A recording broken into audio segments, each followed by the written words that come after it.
The Workers' Struggle Centre launched a protest today demanding permanent appointments for development officers who were recruited in 2019 and various other demands. The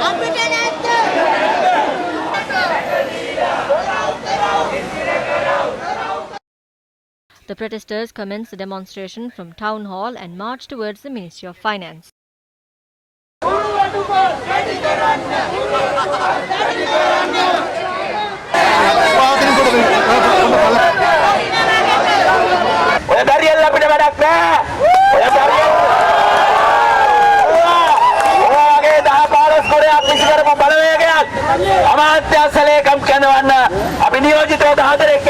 Thereafter, an opportunity was given to 10 protesters to enter the Finance Ministry premises and hold discussions with the Deputy Secretary of the Treasury. The discussions were carried out with the Secretary to the Ministry and 2 officials from the Ministry, but none of them took any responsibility for the requests we made. Thereafter, we told them, if this way will not work, we will resort to another option. If they cannot hear us today, we will make sure to make more noise in the future.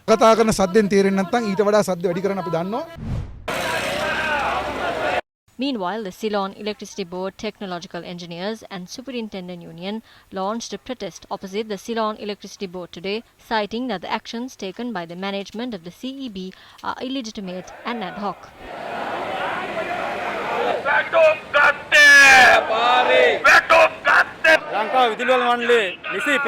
There is no proper management at the CEB. The management has abandoned 30,000 employees and carries out the recruitment and the promotion process according to their own whims and fancies. We demand them to put a stop to these illegal acts and to appoint an independent commission to evaluate the performances of the employees and to reinstate a proper recruitment and promotion procedure. A presidential commission must be appointed to reveal all these discrepancies and illegitimate activities at the CEB. We request that these perpetrators must be brought before the law and be punished.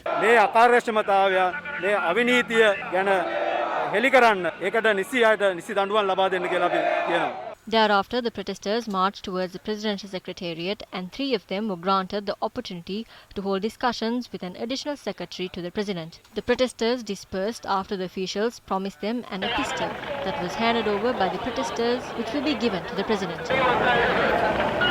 The Ceylon Bank Employees Union carried out a protest in Kolpiti today, demanding to reduce the contract period of trainees to 2 years and to provide the pension to retired bank officials. The protesters cited that the bank is extending the trainee period of new recruits and exploiting their labour.